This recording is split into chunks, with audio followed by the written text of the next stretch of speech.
வாழ்க வளமுடன். வாழ்க வளமுடன். வாழ்க வளமுடன். அன்பர்களே, மிக்க மகிழ்ச்சி. ஒவ்வொரு செவ்வாய்க்கிழமைனாலே முருகருக்கு மிக உகந்த நாள் என்று சொல்லுவாங்க.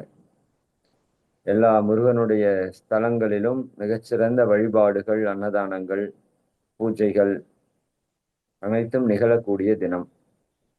நமக்கும் செவ்வாய்க்கிழமையே பேசுறது வழக்கமா இருக்கு. நான் பிறந்த நாள் செவ்வாய். அதனாலயே என்னவோ அதுவே நமக்கு ஒரு கிழமையாக அமைஞ்சு வந்திருக்கு. மகிழ்ச்சி.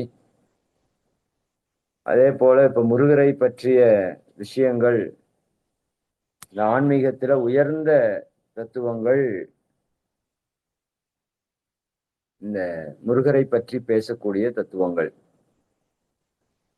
அது மேலோட்டமா பார்த்தா ஈஸியா இருக்கிற மாதிரி தெரியும். பட் ரொம்ப ரொம்ப ஆழமான பல விளக்கங்களை கொண்டதாக அது அமைந்திருக்கிறது. அந்த விதத்துல இப்போ கந்த குரு கவசம் அப்படிங்கிறது நம்ம எல்லாருமே ரெகுலரா கோவில்கள்ல, வீடுகள்ல போட்டு கேட்டுட்டே இருந்திருக்கிறோம்.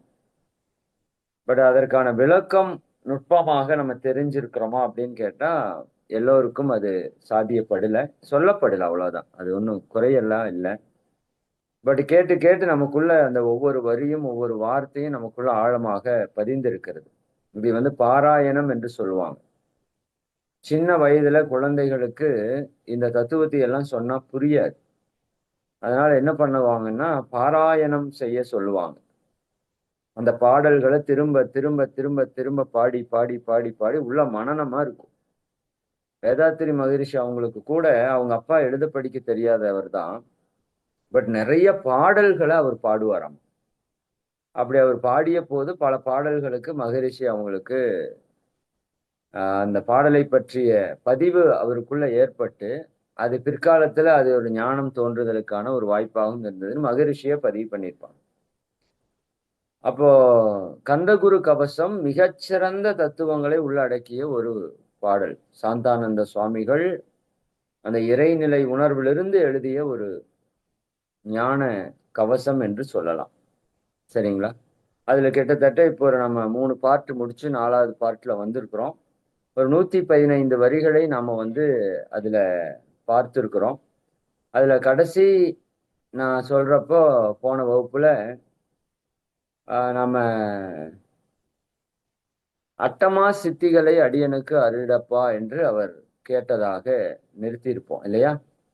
அட்டமா சித்துக்கள் அப்படிங்கிறது என்ன அப்படின்னா, சித்தர்கள் என்பவர்கள் இறைவனை கண்டறிவதற்காக வேதாந்திகள், சித்தாந்திகள்னு 2 குரூப். வேதாந்திகள் புறத்திலிருந்து இறைவனை கண்டுபிடிக்கிறதுக்கு முயற்சி பண்றாங்க. சரிங்களா? புறத்துல என்னென்ன இருக்கு? பருப்பொருள் இருக்கிறது, உயிர்கள் இருக்கிறது, நிலம் இருக்கிறது, அதை விட லேசான நீர் இருக்கிறது, அதை விட லேசான காற்று, நெருப்பு, அதை விட லேசான காற்று, அதை விட லேசான விண்ணையும் துளைத்து போகும்போது அதற்குள் இருக்கிற ஆற்றலையும் துளைத்து கடந்து போகும்போது அது வெளி இறை என்ற அளவுல அவங்க புறத்துல தேடி போறாங்க. சித்தர்கள் புறத்துல தேடி போகல, அவர்கள் அகத்திலே தேடி போகிறார்கள். சரிங்க. சித்தென்றால் உயிர், உயிருக்குள்ள தேடி போகிறார்கள். வேதாந்தம் என்பது புறத்திலிருந்து இறைவனை காணக்கூடிய வழி. சித்தாந்தம் என்பது அகத்திற்குள்ள இறைவனை காணக்கூடிய வழி. இறைவன் எங்கும் இருக்கிறான். அதனால 2 வழியிலையும் செல்வது சாத்தியம்தான். பட் மிக எளிய வழி என்பது அகத்தில் இருப்பது, உள்ளே இருப்பது. சரிங்களா? அப்ப சித்தாந்திகள் என்ன பண்றாங்க? உள்ள போறாங்க. உள்ள போகும்போது உயிருக்குள்ள போய் உயிருக்குள்ள இருக்கிற இறைவனோடு இணைவதற்கான வாய்ப்பை பெறும்போது, இது இறைவனோடு செல்வதற்கான வழியில பல்வேறு சக்திகளை அவர்கள் பெறுகிறார்கள். யோக மார்க்கத்திலே அதைய சித்துக்கள் என்று சொல்லுவாங்க. சித்தர்கள் பெற்ற பல்வேறு சித்துக்கள் அவர்களால செய்ய முடியாதது அப்படிங்கிறது ஒண்ணும் கிடையாது. அதை மிக முக்கியமாக அட்டமா சித்துக்கள் என்று சொல்லுவாங்க. அனிமா, மகிமா, லகிமா, கரிமா, பிராத்தி, பிராகாமியம், ஈசத்துவம், வசித்துவம் என்று சொல்லக்கூடிய 8 சித்துக்கள். இதை அட்டமா சித்துக்கள்னு சொல்லுவாங்க. அட்டு என்றால் 8. அஷ்டலக்ஷ்மி என்று நீங்க கேள்விப்பட்டிருக்கலாம். சரிங்களா? அஷ்டமி என்று காலபைரவருக்கான பூஜை நாளை அஷ்டமி என்றால் 8 என்று பொருள். சரிங்களா? அஷ்ட கோணலாக அப்படின்னா 8 கோணல் அப்படின்னு ஒரு ஞானியுடைய பேர் கூட இருக்கு. அஷ்டவக்ரர் என்று. அவரோட உடல் 8 விதமான வளைவுகளாக இருக்கும் என்பதெல்லாம் நீங்க கேள்விப்பட்டிருக்கலாம். அப்ப அட்டமா சித்துக்கள் என்றால் 8 விதமான சித்துக்கள். அது என்ன அப்படின்னா, அனிமா அப்படின்னா அணுவை போல சிறிய உருவாக நம்மை மாற்றிக்கொள்ள முடியும். நம்முடைய தேகத்தையே அணுவை போல சிறியதாக மாற்றிக்கொள்ள முடியும். இதுக்குள்ள நான் பெருசா விளக்கம் கொடுக்கல, சிம்பிளா சொல்லிட்டு போறேன். மகிமா என்றால் மலையை போல பெரிய உருவமாக நம்மால மாற முடியும். அதாவது சிறிதிலும் சிறிதாக மாற முடியும், பெரிதிலும் பெரிதாக மாற முடியும். லகிமானா லேசானதிலையும் லேசானது. காற்று இல்லையா, எவ்வளவு லேசானது, அது போல லேசானதாகவும் நம்மால மாற முடியும். கரிமா என்றால் கனமானது. அது எதனாலே அசைக்க முடியாத அளவுக்கு கனமான ஒரு பொருளா. பல படங்கள் எல்லாம் நீங்க பார்க்கலாம். இறைவன் காலை வச்சிருப்பாரு, இல்லாட்டி வில்ல வச்சிருப்பாங்க. அதை அசைக்க கூட முடியாது எவ்வளவு பேர் வந்தாலும். அப்படி ஒரு பொருளாக சித்தர்களால் மாற முடிந்தது. அது 4வது சித்து. 5வது பிராத்தி. எல்லா பொருட்களையும் தன் வயப்படுத்தக்கூடிய சக்தி. சரிங்களா? நம்ம நினைச்சதை அடையக்கூடிய ஆற்றல். சரிங்களா? மெயின் வந்து நம்ம என்ன நினைக்கிறோமோ நினைச்சதை செய்யக்கூடிய ஒரு சக்தி. அதை வந்து பிராத்தி என்று சொல்கிறார். பிராகாமியம் என்பது நம்ம எல்லாருக்கும் ரொம்ப பிடிச்சது. சரிதாங்களா? பரகாய பிரவேசம் என்று சொல்லுவாங்க இல்லையா? கூடு விட்டு கூடு பாய்வது. அது நிறைய திருமூலர்ல இருந்து பல்வேறு ஞானிகளோட விஷயத்துல நீங்க கேள்விப்பட்டிருக்கலாம். அவர்கள் இந்த உடலிலிருந்து இன்னொரு உடலுக்கு பாய்ந்தார்கள் அப்படின்னு, கூடு விட்டு கூடு பாயறதை பத்தி நீங்க கேள்விப்பட்டிருக்கலாம். அதுக்கு வந்து பிராகாமியம். சரிதானுங்களா? கூடு விட்டு கூடு பாய்தல். ஈசத்துவம் என்பது 7வது சித்து. மொத்த பிரபஞ்சத்தையும் தன்னுடைய கட்டுப்பாட்டில் வைக்கக்கூடிய சக்தி அது. சரிங்களா? பிரம்மன் முதல் கொண்டு, படைத்தல் தொழில் முதல் கொண்டு எல்லாத்தையுமே நம்ம கண்ட்ரோல்ல வைக்க முடியும். அந்த அளவுக்கு சக்தி கொண்ட நிலை வந்து ஈசத்துவம். ஈசனுக்கு என்னவெல்லாம் ஆற்றல் இருக்கோ அது எல்லா ஆற்றலும் நாமளும் செய்ய முடியும். சரிங்களா? 8வது சித்து வசித்துவம். எல்லாமே தன்வயப்பட்டு நிற்கும். இந்த ஞானிகள் பாத்தீங்கன்னா எல்லா உயிர்களும் அவங்க வயப்பட்டு நிற்கும். கொடூரமான மிருகங்கள் கூட ஞானிகளை ஒன்றும் செய்யறதில்லை இல்லையா? அப்போ அது வந்து வசித்துவம் என்று சொல்லக்கூடிய ஒரு தன்மை. அப்ப இந்த அட்டமா சித்துக்களும் எனக்கு கொடுக்கணும் அப்படின்னு இறைவன்ட்ட அவரு கேட்கிறார். சரிங்களா? இது வரைக்கும் போன ஒரு வகுப்புல நம்ம பார்த்தோம். சரி, இப்ப அடுத்த வரி என்ன சொல்றாரு? அஜபை வழியிலே அசையாமல் இருத்தி விடு. என்ன கேட்கிறாரு? அஜபை வழியிலே அசையாமல் இருத்தி விடு.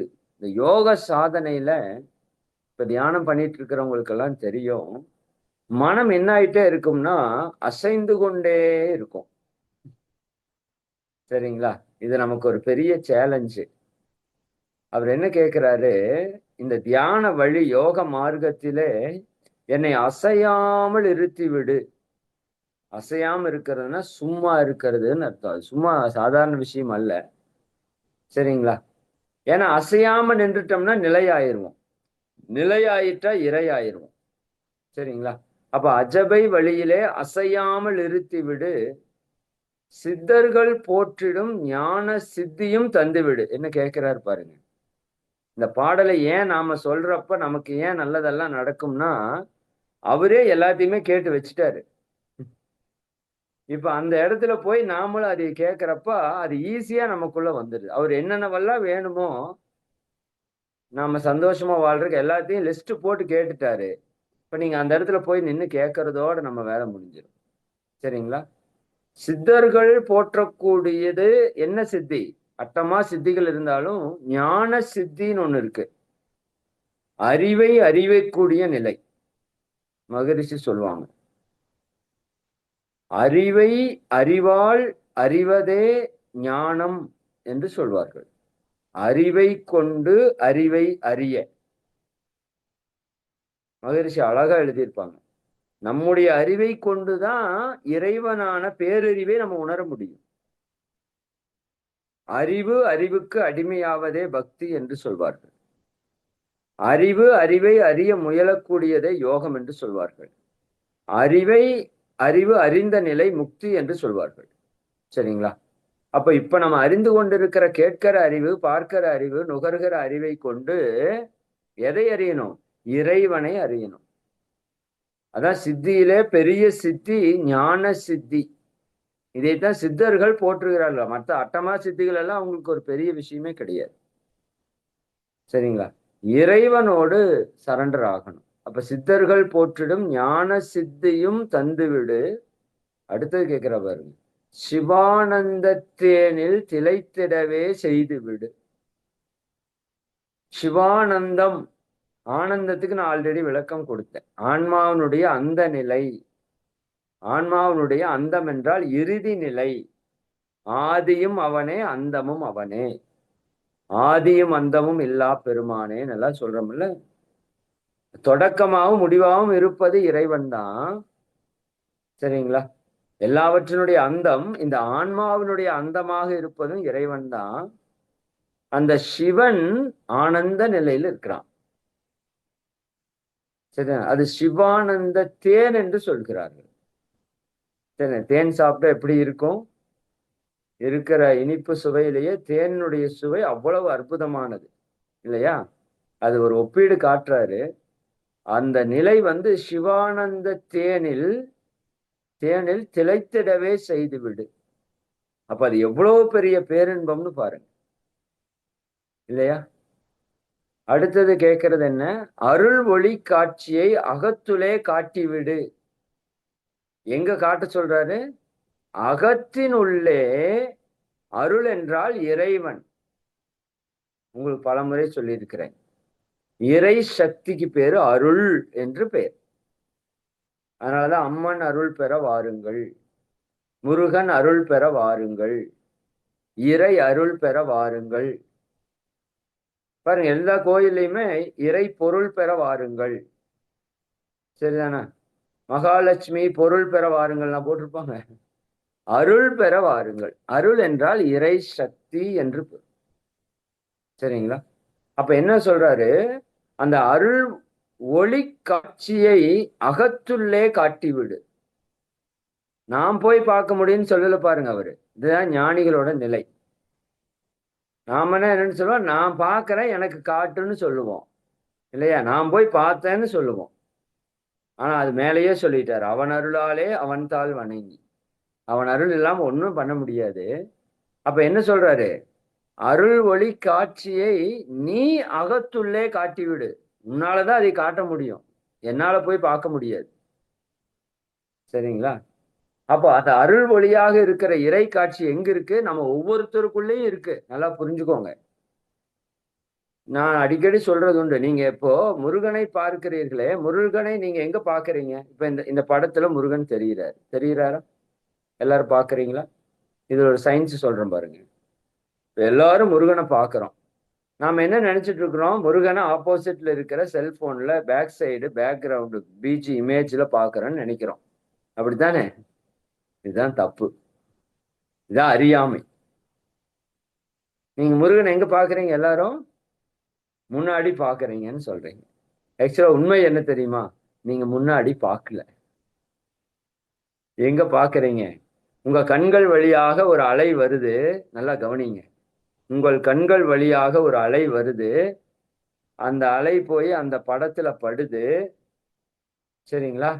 அந்த அலை அந்த படத்துல இருந்து அப்படியே ரிஃப்ளெக்ட் ஆகி மறுபடியும் எங்க வருது? நம்ம கண்ணுக்கு வருது. கண்ணுல இருந்து அந்த மூளைக்குள்ள போகுது. அதுல இந்த படத்தினுடைய காட்சி தெரியுது. இதுதான் சயின்ஸ். நீங்க போய் கண் எப்படி செயல்படுதுன்னு பாருங்க. சரிங்களா? அந்த காட்சி தெரியுது. ஓகேவா?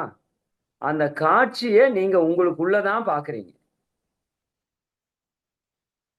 சரிங்களா? இப்ப கண்ணை மூடி இப்ப அந்த முருகனை நினைச்சு பாருங்க. கண்ணை மூடுனாலும் அந்த முருகன் அங்க காட்சியா இருப்பான். ஏன்னா நீங்க ஒரு தடவை பார்த்த உடனே உங்க காந்தத்துல அது ரெக்கார்ட் ஆயிருச்சு. அப்ப நீங்க எதையுமே புறத்துல பார்ப்பதே இல்ல. நம்ம காந்தம் போய் பட்டு கண்ணுக்குள்ள வந்து கண்ணுக்குள்ள காட்சியா இங்க தெரியுது. திருப்பி லென்ஸ்ல திருப்பி காமிச்சு நமக்கு படமா தெரியுது. இது சயின்ஸ் புத்தகத்தில் நமக்கு பாடமாவே விளக்கியிருப்பாங்க. இப்ப நான் பேசுற பேச்ச நீங்க என்ன கேக்குறீங்க? உங்க செல்போன் வழியா சவுண்ட் வருது. அந்த ஓசையை நீங்க கேட்கறதா நினைக்கிறீங்க. இல்ல, தப்பு. உங்க காதுல இருந்து ஒரு அலை வருகிறது. இந்த சவுண்ட் வருது. இந்த ரெண்டு மோதுது. இந்த அலை உங்க காதுக்குள்ளே மாற்றம் பெற்று உள்ள போகுது. நீங்க உள்ளதான் உணர்றீங்க.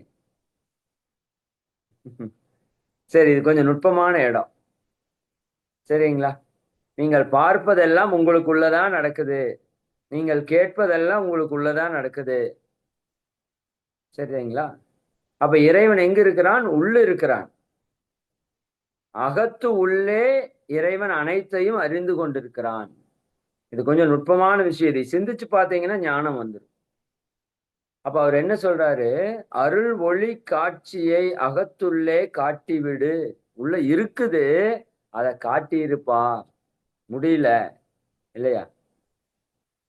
அறிவை அறிந்திடும் அவ்வருளையும் நீ தந்துவிடு. இது ரொம்ப ஹைலைட்டான வரி. முன்னாடி என்ன பேசணும்? அறிவை அறிதல். அதைத்தானே பேசணும். எதை எதையோ நம்ம அறிந்து கொண்டிருக்கிறோம். அந்த அறிவை அறிவை அறிவு அறியக்கூடிய நிலைதான் முக்தி ஞானம். அறிவு முழுமை அது முக்தி என்று மகரிஷி பேசியிருப்பாங்க. சரிங்களா? அறிவை அறிதலே ஞானம் முக்தி.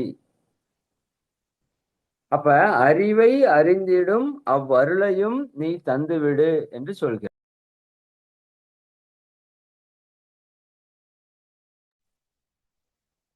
அதையும் நாம பெற முடியாது. இறைவன் அருளாலதான் அது நடக்கணும். அவர் ரொம்ப தெளிவா இருக்காரு. சரியாங்க? எழுதிய சுவாமிகள் ஒவ்வொரு இடத்துலயும் மிக ஞான விழிப்போட எழுதியிருக்காரு இந்த வரிகளை. அறிவை அறிந்திடும் அவ்வருளையும் நீதான் கொடுக்கணும். நான் அறிவை அறியணும், அதற்கான அருளையும் நீதான் எனக்கு கொடுக்கணும்னு கேட்கிறார். அதுதான் முக்தி நிலை. சரிங்களா? நம்ம தியானத்துல என்ன பண்றோம்? அறிவை கொண்டு அறிவை அறிய. மகரிஷி அழகா எழுதியிருப்பாங்க. குண்டலினி யோகத்தினோட முதல் பாடலே அதுதான். அறிவை கொண்டு அறிவை அறிய. சரிங்களா? அப்ப என்னுடைய அறிவை கொண்டு அறிவை அறிவதற்கு ஐம்புலன் அறிவை, 5 புலன்கள் மூலமாக ஓடிக்கொண்டு இருக்கிற அறிவை உயிரில் அடக்கியும் ஒடுக்கியும் நிறுத்தி தியானிப்பதன் மூலமாக, அதான் குண்டலினி யோக தீட்சை கொடுக்கிறார் மகரிஷி.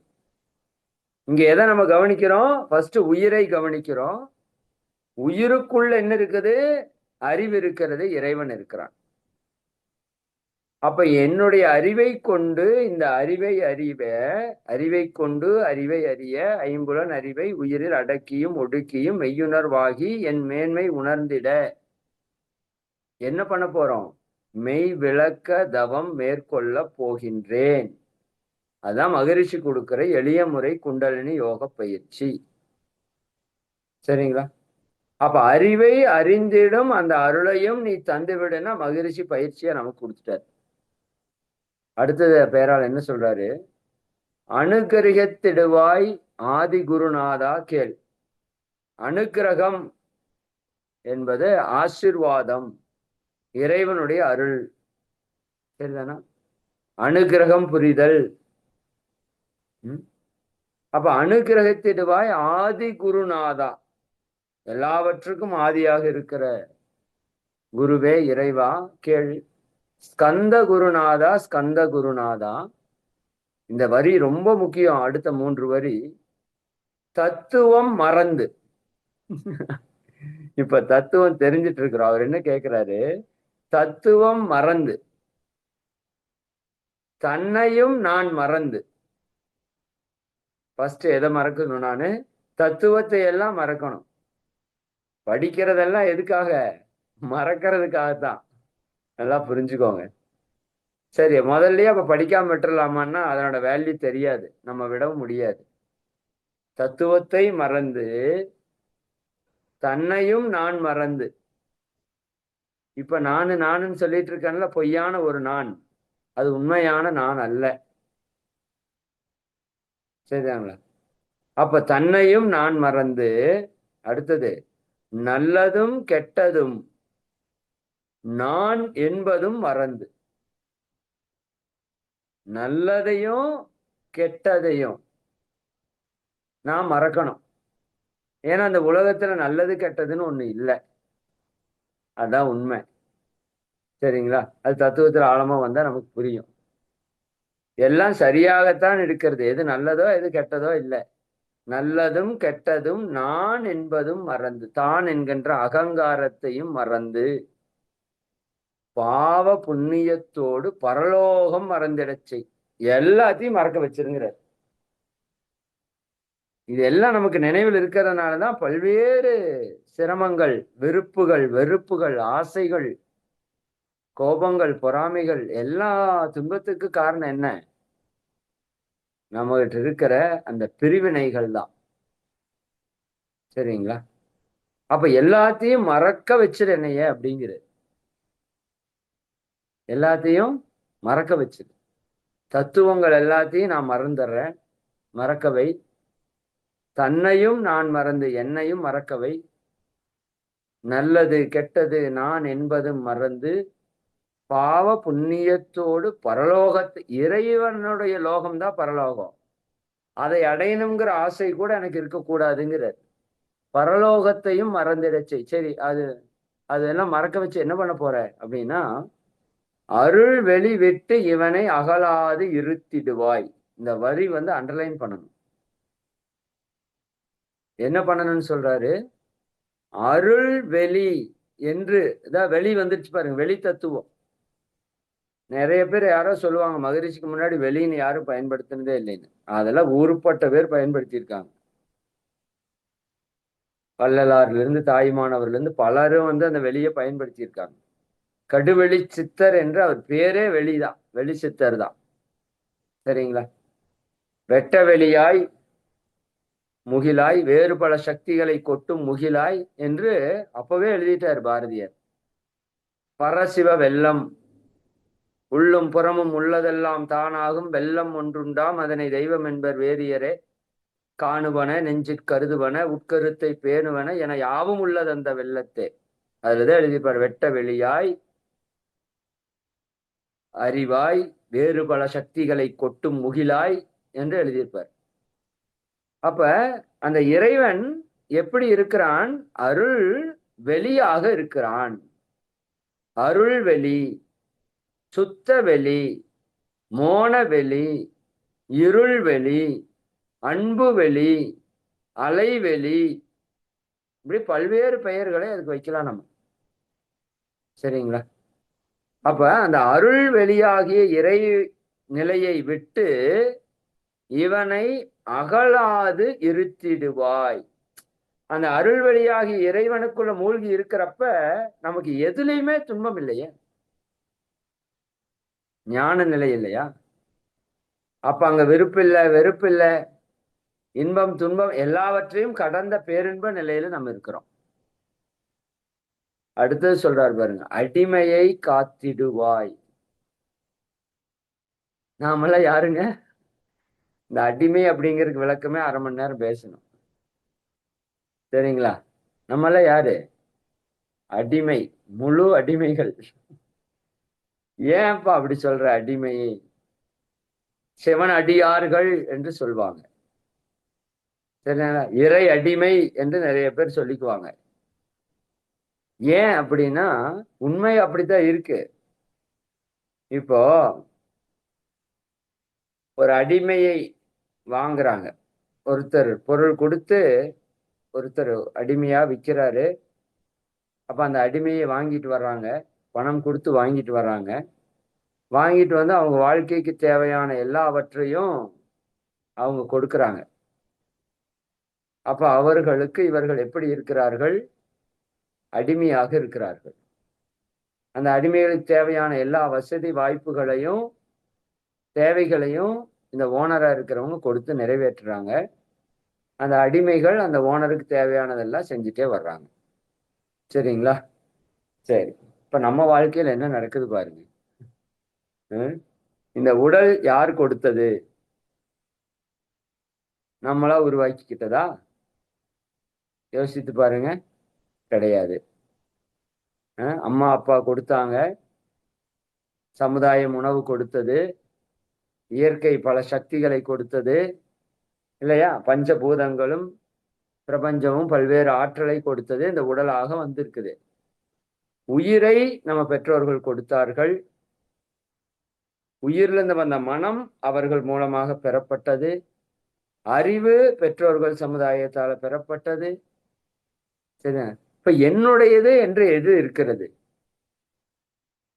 அதைத்தான் மகிழ்ச்சி சொல்லுவாங்க. நம்ம எல்லாம் சமுதாய அடிமைகள். சமுதாயத்துக்கே நம்மளாம் அடிமைதான். ஆமா, நம்ம உடலை உயிரை அறிவு மனசு எல்லாத்தையும் கொடுத்தது இந்த சமுதாயம் தான். இப்ப சமுதாயத்துக்கு அடிமை தானே நம்ம எல்லாம். இப்ப அடிமைகள் என்ன பண்ணணும்? தன்னை காத்து கொண்டிருக்கின்ற இந்த சமுதாயம் தான் நம்மளோட எஜமானன். அவர்களுக்கு என்ன செய்ய வேண்டுமோ அதை நம்மால முடிஞ்ச வரைக்கும் செய்யணும். இதுதான் நம்ம வாழ்க்கையில் இருக்கிற உயர்ந்த புரிதல் விதி. அப்ப இது எல்லாவற்றுக்கும் மேலாக இருப்பது இறைவன். அப்ப இறைவனுக்கு நம்ம அடிமையாக இருக்கிறோம். சரிங்களா? அவன் அடியை பற்றியவர்கள் எல்லாம் அடிமை என்று சொல்வார்கள். அந்த அந்த பொருள் எந்த அளவுக்கு உடன்பாடா வரும்னு எனக்கு தெரியல. பட் உண்மை நாம் எல்லாமே இறைவனுக்கு அடிமைகள் தான். சரிங்களா? எல்லாமே அவனால நடக்குது. இப்ப நம்மளுதுன்னு என்ன இருக்குது? அதனாலதான் சொல்றாங்க ஞானிகள், இந்த அடிமையை காத்திடுவாய். சரிங்களா? ஆறுமுக ஸ்கந்தகுரு. ஒரே நிமிஷம்.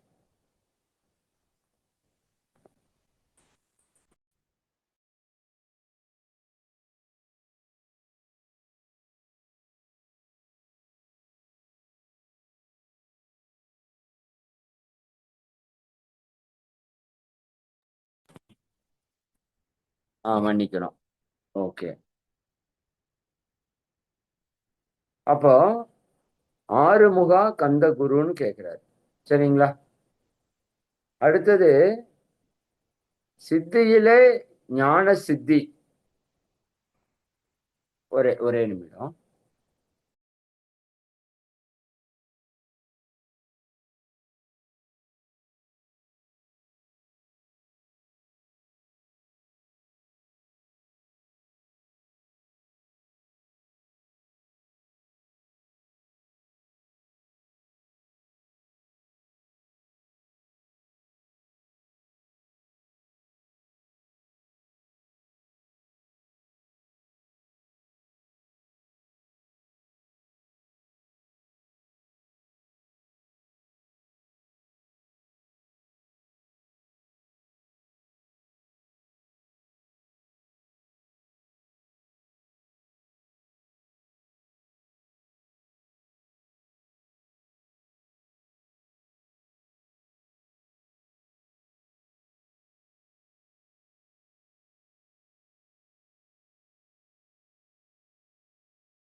வாழ்க வளமுடன். உங்களை மன்னிக்கணும். நெட்வொர்க் கொஞ்சம் கட் ஆயிடுச்சு. ஓகே. சரி. அப்போ நம்மளுக்கு ஏன் இந்த ஆணவம் வருது, ஏன் இவ்வளவு பிரச்சனை அப்படின்னா, எல்லாமே நம்மளாலதான் நடக்குது அப்படிங்கிற ஒரு ஈகோ நம்ம எல்லாருக்கிட்டையும் இயல்புலயே இருக்குது. இது தவறுன்னு சொல்ல முடியாது. அந்த ஈகோ இருக்கிறதால தான் நம்ம வாழ்க்கையே ஓடுது.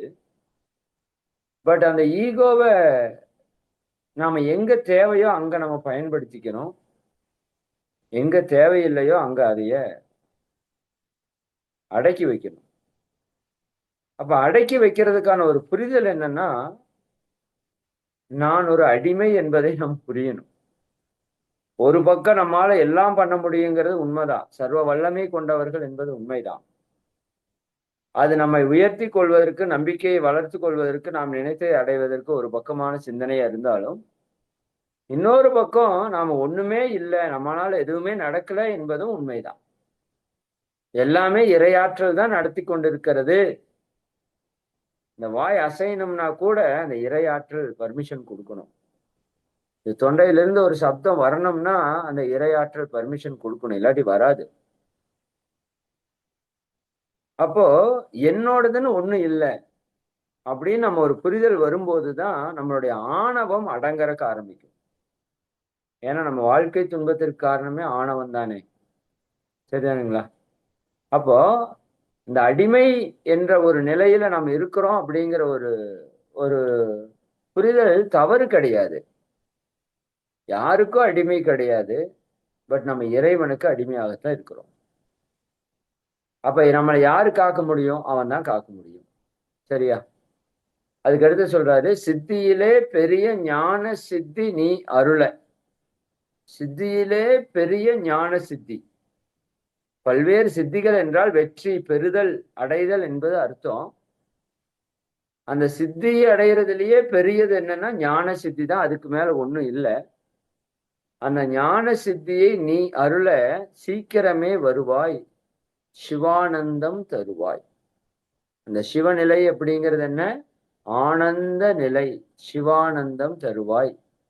சிவானந்தம் தந்து அருளி சிவசித்தர் ஆக்கிடுவாய். என்னை எப்படி ஆக்க சொல்றாரு? சிவத்தை அறிந்த சித்தராக என்னை ஆக்கிடுவாய். சரிங்களா? இத சொல்ல சொல்ல நமக்குள்ள என்ன நிகழும்? இது புரிஞ்சு சொல்றோமோ, புரியாம சொல்றோமோ? புரிஞ்சு சொன்னா ரொம்ப ரொம்ப நல்லது. புரியாம சொன்னாலும் நம்ம என்னதான் கேட்கிறோம்? சரிங்களா? வாழ்க வளமுடன் விளக்கத்தோட புரிஞ்சு சொன்னாலும் வாழ்த்து தான். புரியாம சொன்னாலும் வாழ்த்து வாழ்த்து தானே. அதற்கான பவர் வரத்தானே செய்யும். சரிங்களா? கொஞ்சம் குறைவா கிடைச்சாலும் நிச்சயமா கிடைக்கும். அப்ப வரிகள் எப்படி இருக்குது? அருள்வெளி விட்டு இவனை அகலாது இருத்திடுவாய், அடிமையை காத்திடுவாய், ஆறுமுக கந்தகுரு சித்தியிலே பெரிய ஞான சித்தி நீ அருள சீக்கிரமே வருவாய், சிவானந்தம் தருவாய், சிவானந்தம் தந்தருளி சிவசித்தர் ஆக்கிடுவாய். அடுத்தது சொல்றாரு பாருங்க, சிவனை போல் என்னை செய்வது உன் கடனே போட்டாரு. என்ற வேலையெல்லாம் கிடையாதுப்பா. சரிதானுங்களா? உன்னோட அடிமையை எப்படி பார்த்துக்கணுங்கிறது அது உன் வேலை. மரத்தை வச்சவன் தண்ணி ஊத்துவாங்கிற மாதிரி அது உன் வேலை. எனக்கு என்ன? சிவனை போல் என்னை செய்வது உன் கடனே. எனக்கு ஒரு கடன் இருக்கு, நான் கட்டுறேன். உனக்கு ஒரு கடன் இருக்குல்ல, நீதானே எல்லாவற்றையும் உருவாக்கி, பஞ்சபூதங்களை உருவாக்கி, அண்டங்களை உருவாக்கி, உயிர்களை உருவாக்கி, என்னையும் உருவாக்கி ஞானம் அடைகிறதுக்கான தன்மையும் கொடுத்து வச்சிருக்கிறது யாரு? நீதான். அப்ப என்னை சிவநிலை அடை வைக்கிறது யார் பொறுப்பு? ஓம் பொறுப்பு. சரிங்களா? அதனால யாரு இதுக்காக கவலைப்பட வேண்டிய அவசியம் இல்லை. இறைவனுடைய பணி இது. நாம் ஒவ்வொருவரும் இறைவனை உணர வேண்டும் என்பது நம்ம வேலை கிடையாது, அது இறைவன் வேலை. நாம் அதுக்கு ஒத்துழைப்பு கொடுத்தா போதும். அப்ப சிவனை போல் என்னை செய்வது உன் கடனேன்னு சொல்றாரு. முருகனோட வேலை என்ன? முருகன் எதுக்கு கடன் பட்டிருக்கிறான்? முருகன் தான் நம்மளை உருவாக்கி கொண்டாந்து இங்க விட்டுருக்கான். முருகன்னா இந்த படத்துல காட்டுற முருகன் நினைச்சுக்காதீங்க, காந்தம். தெரியுதுங்களா? எங்கும் நீக்கமர நிறைந்திருக்கிற காந்தத்தன்மை, காந்த பேராற்றல். அதான் காந்த தத்துவம், காந்த கடவுள். அவரை நம்மளுக்கு காமிக்கிறதுக்காக உருவமா காமிச்சிருக்காங்க. பட் அது மிகப்பெரிய பேராற்றல், பெரும் சக்தி. சரிங்களா? அப்ப என்னை சிவனாக மாற்றுவது யார் கடமை? இறைவன் கடமை. சிவனை போல் என்னை செய்வது உன் கடனே. சிவசத்குருநாதா, சிவசத்குருநாதா, ஸ்கந்த குருநாதா, கதறுகிறேன் கேட்டிடுவாய். என்ன பண்றாரு? கதறுகிறார். எத்தனை ஞானிகள்! நாமல்ல இறையுணர்வுக்கு என்ன கதறோமா? இப்போ காசு பணத்துக்கு தான் கதறிட்டு திரியிறோம் இல்லையா? உண்மையான்னு யோசிச்சு பாருங்க. ஞானிகள் எதுக்கு கதறாங்க? இறைவனை அடைவதற்கு, இறை ஞானத்தை பெறுவதற்கு. உயிரை மாய்த்து கொள்ள போனவங்க எல்லாம் உண்டா இல்லையா? சரிதானுங்களா?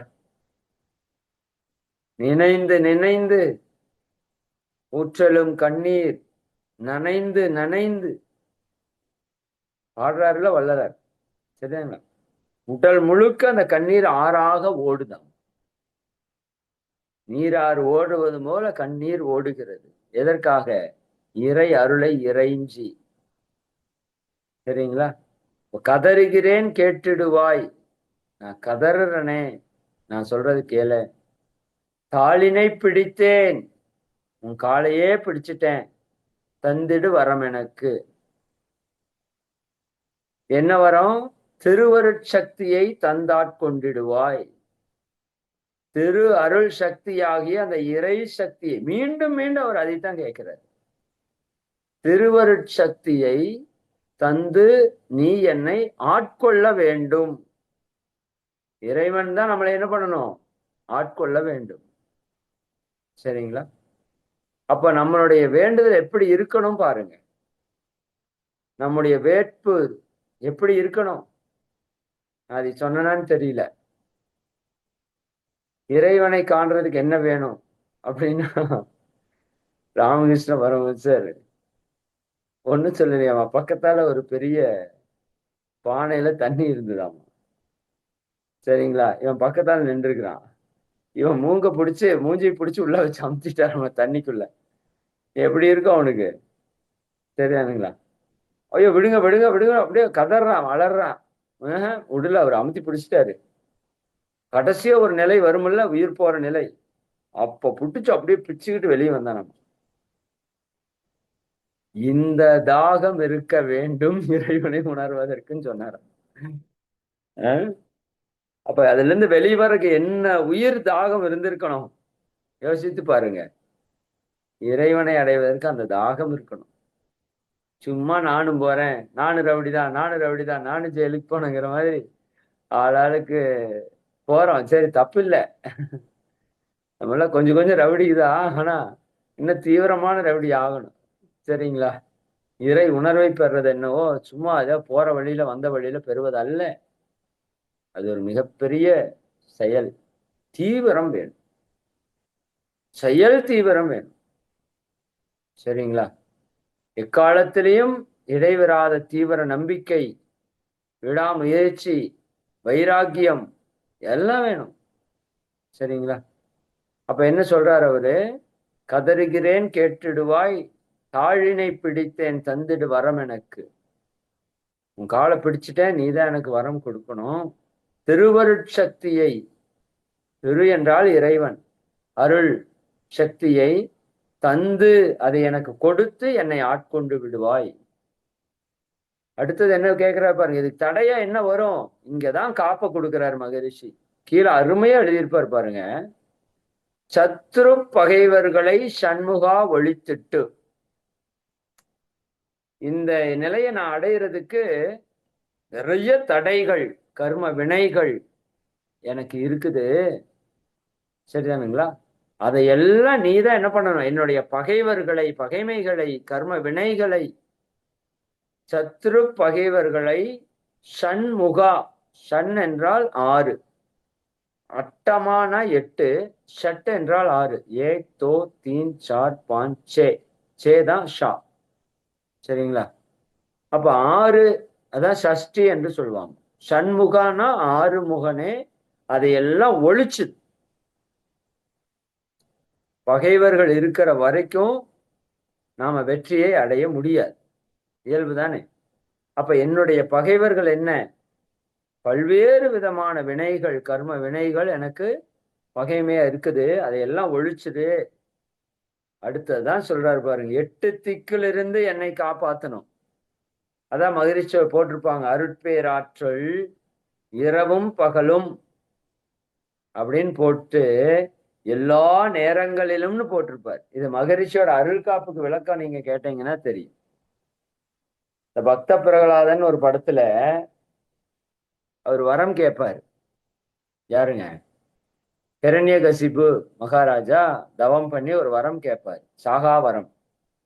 சாகா வரம் கொடுக்க முடியாதுன்னு கடவுள் சொன்னதுக்கு அப்புறம் அவர் நுட்பமாக அறிவை பயன்படுத்தி ஒரு வரம் கேட்பார்.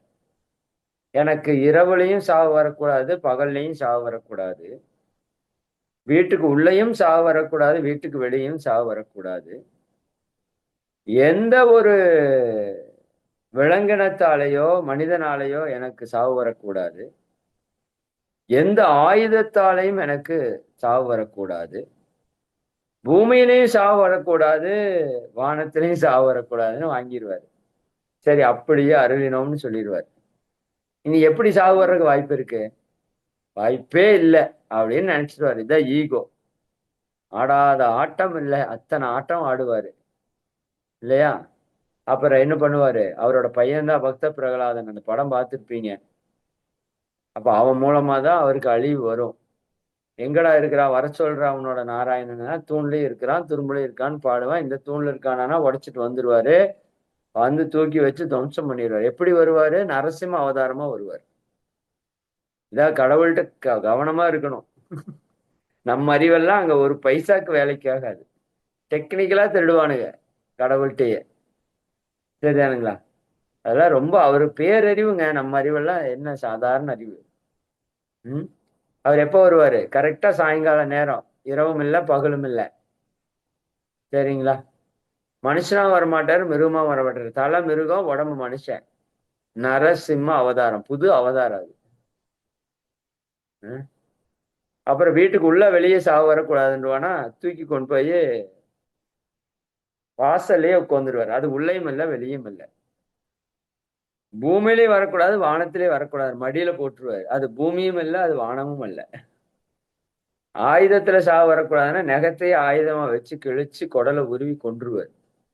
இது என்ன புரிதல்னா, நம்ம அறிவை விட இறை அறிவு எத்தனையோ கோடி மடங்கு உயர்ந்த நுட்பம் கொண்டது. அதுகிட்ட எல்லாம் நம்ம இதெல்லாம் வேகாது. அவங்க டோட்டல் சரண்டர் ஆகிறத தவிர வேற வழி இல்லை. இப்ப மகிழ்ச்சி அதனாலதான் அந்த அருள் காப்பு கூட அருட்பேராற்றல் இரவும் பகலும்னு போட்டுட்டு கொஞ்சம் தெளிவா எல்லா நேரங்களிலும்னு போட்டார். எல்லா நேரத்திலையும் இறையாற்றல் எனக்கு காப்பா வரணும். எல்லா இடங்களிலும், இந்த இடம் அந்த இடம் இல்லை, எல்லா இடத்துலையும் காப்பா வரணும். எல்லா தொழில்களிலும் இந்த இறையாற்றல் எப்படி இருக்கணும்? எனக்கு உறுதுணையாக, பாதுகாப்பாக, என்னை வழிநடத்தக்கூடியதாக இருக்கணும்னு அருள் காப்புல பெரிய விளக்கம் பேசியிருப்பார். நான் ஷார்ட்டா சொல்லிட்டேன். அதைத்தான் இவர் இங்க சொல்றாரு பாருங்க. சத்ரு பகைவர்களை சண்முகா ஒழித்திட்டு கிழக்கு திசையிலிருந்து கிருபாகரா காப்பாற்றும். இது அப்படியே நீங்க கவனிச்சுட்டு வந்தீங்கன்னா அப்படி ஒரு வைபா இருக்கும். கிழக்கு திசையிலிருந்து கிருபாகரா காப்பாற்றும். அப்படியே அடுத்தது என்ன? கிழக்குக்கு அடுத்தது என்ன? தெற்கு இல்லையா? கிழக்கு கிழக்குக்கு அடுத்து தென்கிழக்கு திசையிலிருந்து தீனபந்தோ காப்பாற்றும். தென் திசையிலும் என்னை திருவருளால் காப்பாற்றும். அதுக்கடுத்து தென்மேற்கு, தென்மேற்கிலும் என்னை திறன்வேலால் காப்பாற்றும். மேற்கு திக்கில் என்னை மால்மருகா ரட்சிப்பாய். வடமேற்கிலும் என்னை மயிலோனே ரட்சிப்பாய். வடக்கில் என்னை காப்பாற்ற வந்திடுவீர் சத்குருவாய். வடகிழக்கில் எனக்காக மயில் மீது வருவீரே. 8 திக்கு. இது போக மேல ஒண்ணு இருக்கு, கீழே ஒண்ணு இருக்கு. கிழக்கு, தென்கிழக்கு, தெற்கு, சரிங்களா?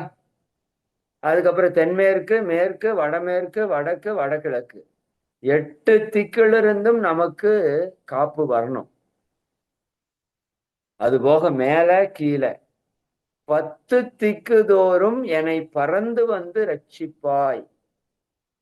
இறைவன் எப்படி இருக்கணும்? என்னை சுற்றிலும் இருக்கணுங்கிறது எவ்வளவு அழகா எழுதியிருக்காரு பாருங்க. எந்த இடம் விடுபடாம 10 திக்கு தோறும் என்னை பறந்து வந்து ரட்சிப்பாய். அடுத்தது சொல்றாரு பாருங்க, இதுதான் எனக்கு ஆச்சரியமான ஆச்சரியம். என் சிகையையும் சிரசினையும் சிவகுரு ஒவ்வொன்னா சொல்லிட்டு முடியிலிருந்து தொடங்குறாருங்க. சிகைனா இது முடி, சிகை அலங்காரம், சரிங்களா? என் சிகையையும், சிரசு என்பது தலை, சிரசினையும் சிவகுரு ரட்சிப்பாய். இப்போ ஒவ்வொரு பார்ட்டா வரும் பாருங்க. மகரிஷி இந்த ஓய்வு பயிற்சியில அப்படி அற்புதமா அந்த பயிற்சியை வடிவமைச்சிருப்பாரு.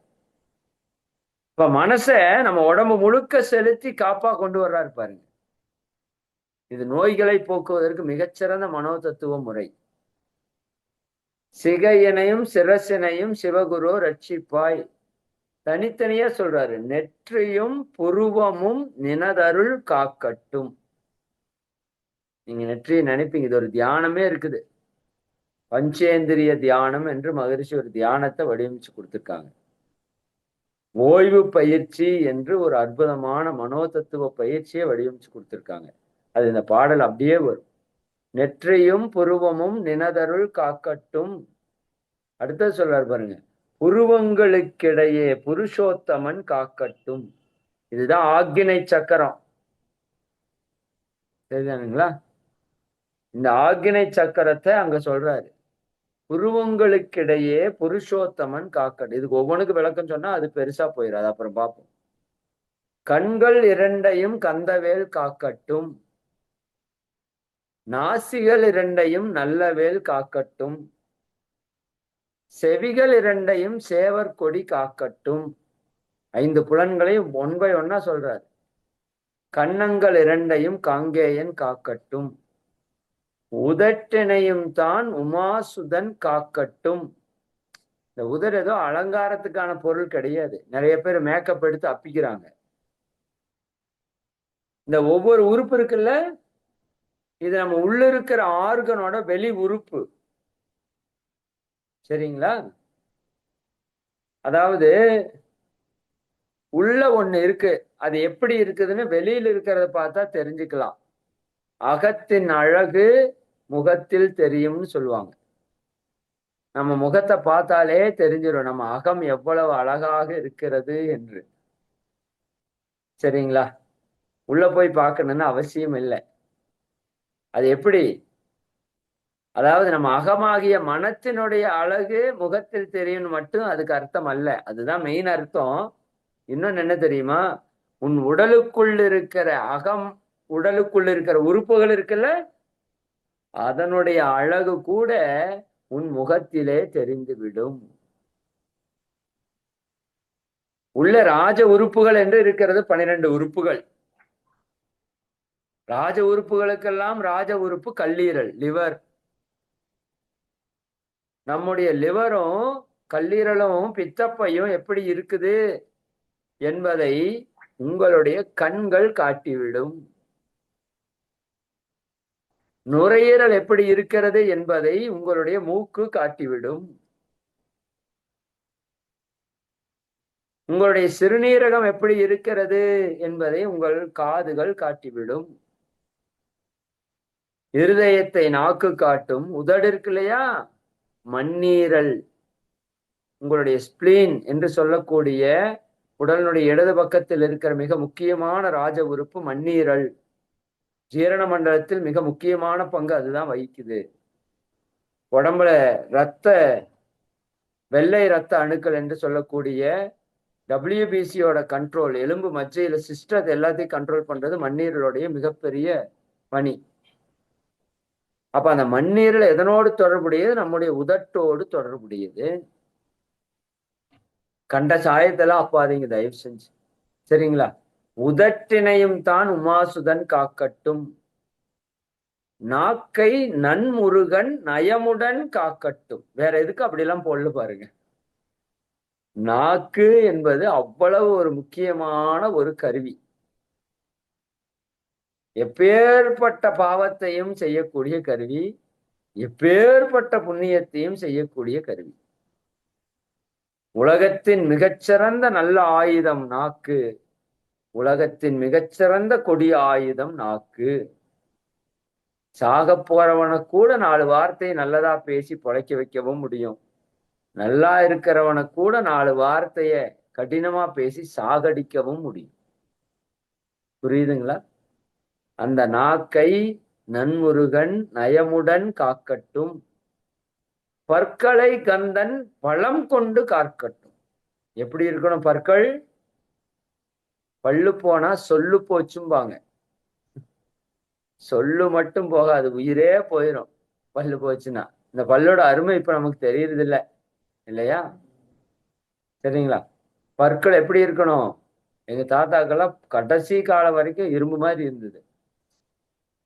இப்ப நமக்கு 40 வயசுலயே 15 பல்ல காணோம். ஏன்? அந்த அளவுக்கு நம்ம பலமா காத்துட்டு வர்றோம். சரிங்களா? இப்ப பற்கள் எப்படி இருக்கணும்? வலிமையா இருக்கணும். பல்லு போச்சுன்னா மெல்றது போயிடும். மெல்றது போச்சுன்னா உள்ள போற உணவு சரியான செரிமானம் ஆகாது. அப்போ உயிராற்றல் குறைஞ்சு போயிடும். கழுத்தை கந்தன் கைகளால் காக்கட்டும். இங்கதான் இருக்கு, எல்லா விஷயம் இருக்குங்க. சரிங்களா? இது சாதாரண இடம் அல்ல. இங்க பல்வேறு சக்தி ஓட்டங்கள் இருக்கு. தைராய்டு, பேராதைராய்டு சுரப்பி இருக்குது. சரிங்களா? இங்கதான் விண்ணனுடைய ஆற்றலுக்கான மையம் இருக்கு. பிரபஞ்ச ஆற்றலை ஈர்க்கிற மையம் இங்கதான் இருக்கு நம்ம உடலில். சரிங்களா? ரொம்ப நுட்பமான பகுதி. கழுத்தை கந்தன் கைகளால் காக்கட்டும். தோள்கள் இரண்டையும் தூய வேல் காக்கட்டும். சரிங்களா? தோள்கள் இருக்குல்ல, மிக முக்கியமான பகுதி. கைகள் விரல்களை கார்த்திகேயன் காக்கட்டும். இந்த ஒவ்வொரு உறுப்புமே இறைவன் வந்துங்க அவ்வளவு அற்புதமா படைச்சிருக்கான். சாதாரணமா படைக்கல. எதுவுமே அது இல்லாதப்ப தான் அதனோட வேல்யூ தெரியும்னு சொல்ற மாதிரி, இருக்கிறப்ப நமக்கு வேல்யூ தெரியல. கைகள் விரல்களை கார்த்திகேயன் காக்கட்டும். மார்பையும் வயிற்றையும் வள்ளி மணாளன் காக்கட்டும். மார்பு உள்ள இருக்கிற உறுப்புகள் எல்லாம், வயிறு உள்ள இருக்கிற உறுப்புகள் எல்லாம், இதெல்லாம் நம்ம நினைச்சிட்டே அந்த வரிகளை சொல்லணும். மார்பையும் வயிற்றையும் வள்ளி மணாளன் காக்கட்டும். இறை ஆற்றல் உள்ள வரதான் நினைச்சுக்கணும். மனத்தை தெளிவா எழுதியிருக்காரு பாருங்க. மனத்தை முருகன் கை மாத்தடிதான் காக்கட்டும். இந்த மனம்தான் படாத பாடுபடுத்துறது, இல்லையா? சரியா? மத்தது எல்லாம் சாதாரணமா பேசுற வாத்தியாரு இந்த சேட்டை பண்றவனுக்கு மட்டும் பெரம்பு எடுத்துட்டு பிடிச்சிருவாரு, இல்லையா? அந்த மாதிரி இந்த மனசு சும்மா சாதாரணமானதல்லப்பா. அது என்ன பண்ணணும்? முருகன் கையில இருக்கிற மாத்தடி. சரிங்களா? மாத்தடிதான் காக்கட்டும்ங்கிறார். ஹிருதயத்தில், ஹிருதயத்தில், சரிங்களா, ஹார்ட்ல கந்தன் இனிது நிலைத்திருக்கட்டும். ஹிருதயத்துல என்ன இருக்கணும்? இறைவன், இல்லையா? அந்த இறைத்தன்மை அங்க நிலைத்து இருக்கணும்னு சொல்றார். ஹிருதயத்தில் கந்தன் இனிது, இனிமையாக அவன் நிலை பெற்று இருக்கட்டும். உதிரத்தை எல்லாம் உமைமைந்தன் காக்கட்டும். உடம்பில் இருக்கிற உதிரமாகிய ரத்தத்தை முழுமையாக உமைமைந்தன் காக்கட்டும். நாபி குஷ்யம் லிங்கம் நவையுடை குதத்தோடு. சரிங்களா? நம்முடைய பிறப்புறுப்பு, யூரின் மோஷன் போற உறுப்பு, நம்முடைய நாபி என்று சொல்லக்கூடிய தொப்புள் நவையுடை குதத்தோடு 9 விதமான ஓட்டைகள் நம்ம உடம்புல இருக்கு, குதத்தோடு சேர்த்து. சரிங்களா? 2 கண்ணு ஓட்டை, 2 மூக்கு ஓட்டை, 2 காது ஓட்டை, ஒரு வாய் ஓட்டை, 7 ஓட்டை. இங்க யூரின் போறது ஒரு ஓட்டை, மோஷன் போறது ஒரு ஓட்டை, 9 ஓட்டை இருக்கு. சரிங்களா? நவையுடை குதத்தோடு இடுப்பை, முழங்கால்களை, இணையான கால்களையும், புறங்கால் விரல்களையும், பொருந்து முகிர் அனைத்தையுமே, ரோமத்வாரம் எல்லாம். ரோமம்னா தோல். தோளில் இருக்கிற ஒவ்வொரு துவாரம் எல்லாம் உமைபாலா ரட்சிப்பாய். சாதாரண விஷயமா? இன்னைக்கு எத்தனை கெமிக்கலை போடுறோம், சோப்பை போட்டு கண்டதை போட்டு இந்த ரோம துவாரத்தை எல்லாம் அடைச்சிடுறோம். அதுதான் அத்தனை நோய் வருது நமக்கு. சரிங்களா? ரோம துவாரம் எல்லாம் உமைபாலா ரட்சிப்பாய். அதற்குள்ள இருந்துதான் கழிவு வெளியேற்றமே நடக்குது. இயற்கை வாழ்வியல் மாறும்போதுதான் இந்த இந்த ஸ்கின் எப்படி மாறுச்சுன்னு எனக்கு ஃபீல் பண்ண முடிஞ்சது. இது அடுத்தது சொல்றாரு பாருங்க. தோல் ரத்தம் மஜ்ஜையையும் மாம்சம் என்பு மேதசையும் அருமுகா காத்திடுவீர், அமர தலைவா காத்திடுவீர். என்ன, நம்ம சாப்பிட்ற சாப்பாடு என்னவா மாறுது? உள்ள ரசமாக மாறி, இரத்தமாக மாறி, சதையாக மாறி, கொழுப்பாக மாறி, எலும்பாக மாறி, எலும்புக்குள்ளே மஜ்ஜையாக மாறி, மஜ்ஜையிலிருந்து வித்து சக்தியாக மாறி, உடம்பு 7 தாதுக்களால் ஆனது. சொல்லிட்டே இருப்பாரு. தோல் ரத்தம் மஜ்ஜையையும் மாமிசம் என்று சொல்லக்கூடிய அந்த சதை பகுதி, எலும்பு என்பு மேதசையும். சரிங்களா? அருமுகா காத்திடுவீர், அமரர் தலைவா, அது எல்லாத்தையும் நீதான்ப்பா காக்கணும். என் அகங்காரமும் அகற்றி அறிவொளியாய் இருந்தும் முருகா என்னை காக்க வேல் கொண்டு வந்துடுவீர். போது, இதோட நிறைவு பண்ணிக்கலாம். சரிங்களா? என்ன சொல்றாரு? என் அகங்காரமும் அகற்றி, அது ரொம்ப முக்கியம். தன்முனைப்பு நீங்கணும். இறை அருளை பெற வேண்டும் என்றால் நாம என்ன பண்ணணும்? நம்மகிட்ட இருக்கிற அகங்காரம், தான் என்ற தன்முனைப்பு நீங்கிற இடத்துலதான் இறை ஆற்றல் வெளிப்படும். இதை மட்டும் புரிஞ்சுக்கோங்க. ஒளி வருகின்ற இடத்திலே இருள் விலகுவது போல தன் முனைப்பு என்ற அகங்காரம் இருக்கிற இடத்துல இறையாற்றல் தோன்றாது. இறையாற்றல் தோன்றிய இடத்துல அகங்காரம் இருக்காது. சரிங்களா? அப்ப அகங்காரம் என்ற தன்முனைப்பை அகற்ற வேண்டும். அப்ப என் அகங்காரமும் அகற்றி அறிவொளியாய் இருந்து, இந்த ஒளியாக எதுதான் இருக்குது? அறிவு. அறிவொளின்னு ஒரு பேர் இருக்கும், நீங்க கேள்விப்பட்டிருக்கலாம் இல்லையா? ஒரு ஐயா கூட இருந்தாங்க, நல்ல ஆகச்சிறந்த அறிவுச்சிறந்த ஒரு மாமனிதர், அறிவொளி என்று. சரிங்களா? மகரிஷி அன்பொழி என்று ஒரு பெயர் வச்சு ஒரு நூல் வச்சிருப்பாங்க. அறிவொளி, இந்த அறிவு என்பது ஒளிமயமானது. நிறைய பேர் என்ன நினைப்பாங்கன்னா, இந்த அறிவு என்பது, அதாவது குரு என்ற ஒரு வார்த்தையே நம்ம கேள்விப்பட்டிருப்போம். கு என்றால் இருள், ரு என்றால் ஒளி. சரிங்களா? அறியாமை என்ற இருளிலிருந்து அறிவு என்ற ஒளிக்கு நம்மை அழைத்து வரக்கூடிய தன்மை கொண்டவர் குரு என்று சொல்லுவாங்க. அப்ப அந்த அகங்காரத்தை அகற்றினால்தான் அறிவொளி நமக்குள் வெளிப்படும். அறிவொழியாய் இருந்தும் முருகா என்னை காக்க வேல் கொண்டு வந்துடுவீர் என்று சொல்லுவார். ஒரே விஷயம்தான் திரும்ப திரும்ப திரும்ப திரும்ப திரும்ப திரும்ப என்ன கேட்கிறார் இறைவன்ட்ட? அந்த ஞானத்தை கேட்டுக்கொண்டே இருக்கிறார். இந்த அகங்காரம் அகற்றி அப்படிங்கிறதுக்கே நம்ம நிறைய பேசலாம். தன்முனைப்புனா என்ன, எப்படி நமக்கு தன்முனைப்பு இருக்கு, எப்படி அதையெல்லாம் நீக்கிறது, அதையெல்லாம் மகிழ்ச்சி பயிற்சி முறையாவே நமக்கு கொடுத்துட்டார். நம்முடைய தற்சோதனை தவ பயிற்சி முழுக்க அகங்காரத்தை அகற்றுவதற்கு. அடக்கம் அமரருள் உயிக்கும் அடங்காமை ஆறுருள் உய்த்து விடும். இந்த அடங்காமைன்னு ஒண்ணு இருக்கு, அதுதான் தன்முனைப்பு. சரிங்களா?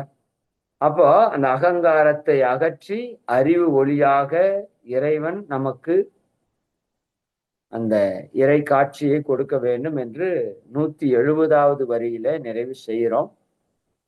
அடுத்தது அப்படியே போலாம். அடுத்ததுல ஒரு முக்கியமானது என்னன்னா, அந்த மந்திரம் சொல்லியிருக்கார். பாவத்தை பொசுக்கி பாரெல்லாம் சிறப்புறவே அந்த மந்திரம் கொடுக்கிறார். ஓம் லௌம் சரவண பவம் ஸ்ரீம் கிரீம் க்ளீம் என்றும் க்ளம் லௌம் நமக என்று சேர்த்திடலா நாள்தோறும். ஓமிருந்து நமக வரை ஒன்றாக சேர்த்திடலா ஒன்றாக கூட்டியுமே உள்ளத்திலே இருத்தி ஒரு மனத்தோடு நீ உருவையும் ஏத்திட்டால் முருகனின் மூலம் எது முழுமனத்தோடு ஏத்திட்டால் மும்மலமும் அகன்று விடும் முக்தியுந்தன் கையிலுண்டாம். முக்தியை வேண்டியுமே எத்திக்கும் செல்ல வேண்டாம், முருகன் இருப்பிடமே முக்தி தலம் ஆகும். அப்பா பாப்பா அந்த மந்திரங்களுக்கு விளக்கம் கிடையாது ஆக்சுவலா. சரிங்களா? அந்த உச்சாடனங்கள் நாம சொல்றக்கூடிய வார்த்தைகள் இருந்து வரக்கூடிய அந்த வைப்ரேஷன்ஸ் இருக்கு பாத்தீங்களா, அது பல விஷயங்களை இந்த பிரபஞ்சத்துல ஏற்படுத்தும். இதுல ஒரு மூல மந்திரம் நமக்கு கொடுக்கிறாரு. சரிங்களா? ஓம் லம் சரவண பவம் ஸ்ரீம் ஹ்ரீம் க்ளீம் க்ளௌம் நமக. இதுதான் அதனோட மந்திரம். சரிங்களா? இதை பற்றிய விளக்கம் நம்ம அடுத்த வகுப்புல நம்ம தொடர்ந்து பார்ப்போம். மிக்க மகிழ்ச்சி. எல்லோருக்கும் நன்றி. சிறப்பாக இணைந்து இந்த தத்துவத்தை நம்ம ஆழமாக சிந்தித்து கொண்டிருக்கிறோம். இது ஒரு முறை அல்ல, நான் ஒவ்வொரு முறையும் சொல்றேன். ஒண்ணுக்கு பல முறை இந்த விஷயத்தை நீங்க எடுத்து சிந்திச்சு பாருங்க. பல்வேறு ஞானங்கள் உங்களுக்குள்ள அகக்காட்சியாகும். நான் சொல்றதெல்லாம் ஒரு பகுதி தான். சரிங்களா? நீங்க இதை ஏற்ற ஏற்ற பல்வேறு விஷயங்கள் உங்களுக்குள்ள வெளிப்படுறக்கு ஆரம்பிக்கும். மிக்க மகிழ்ச்சி. இந்த புனிதமான நல்ல தினத்துல நாம் ஒரு சிறப்பான இது எல்லாம் பாடுறதே பெருசும்பாங்க, நினைக்கிறதே பெருசும்பாங்க. சரிங்களா? அப்புறம் பாடுறது இல்லையா? பாடுறது கேட்கறது, அப்புறம் நம்மளா பாடுறது. இப்ப பாடலுக்கு பொருளோட நம்ம சிந்திக்கிறோம் அப்படிங்கிறது இருக்கிறதுலே உயர்ந்த நிலை. சரிங்களா? இது உங்களுக்கு தெரிஞ்சவங்க எல்லாருக்கும், பக்தி மார்க்கத்தில் இருக்கிறவங்களுக்கும் அனுப்பிச்சு விடுங்க. அவங்களுக்கு தான் ரொம்ப முக்கியமா இது தேவை. நமக்கெல்லாம் கூட ஓரளவுக்கு இந்த தெளிவை மகிழ்ச்சி கொடுத்துட்டாங்க. இந்த ஒவ்வொரு வரியிலையும் என்ன சொல்றாரு சாந்தானந்த சுவாமிகள்ங்கிறது நமக்கு புரியுது. பட் பக்தி மார்க்கத்தில் இருக்கிறவங்களுக்கு எதுவுமே இதை பத்தி பெரிதாக தெரியாது. பெரும்பாலான மக்களுக்கு ஒரு சிலருக்கு தெரிஞ்சிருக்கலாம். பட் அவங்க இதை தெரிஞ்சு பாடும்போது இன்னும் அதிகப்படியான ஆற்றலை அவர்கள் பெற முடியும். குறிப்பா தவம் பயிற்சி பண்ணிட்டு இதெல்லாம் சொல்றாங்கன்னா மிகப்பெரிய சக்தி ஓட்டம் அவங்களுக்குள்ள நிகழும். சரி, அந்த விதத்துல உங்க எல்லாரையும் வாழ்த்தி இப்ப நம்ம நிறைவு செய்வோம். அருட்பேராற்றல் கருணையினால் நீங்களும் உங்கள் அன்பு குடும்ப உறுப்பினர்கள் அனைவரும் உடல் நலம், நீலாயுள், நிறை செல்வம், உயர்ப்புகள், மெய்ஞானம் ஓங்கி 16 செல்வமும் நிறைவாக பெற்று வாழ்க வளமுடன், வாழ்க வளமுடன், வாழ்க வளமுடன். மிக்க மகிழ்ச்சி. அனைவருக்கும் நன்றி. வாழ்க வளமுடன். நம்ம நிறைவு பண்ணிக்கலாம். மிக்க நன்றிங்க ஐயா. ஐயா அந்த அறிவிப்புகள் கொடுத்துடலாமா நாளைக்கு காலையில? ஆமாமா, ரொம்ப முக்கியமா கொடுத்துடணும். அன்பர்களே ஒரே நிமிடம் இருங்க. ஒரு முக்கியமான அறிவிப்பு. நாளைக்கு காலையில 9 to 10 சென்னையில மாதவரத்தில்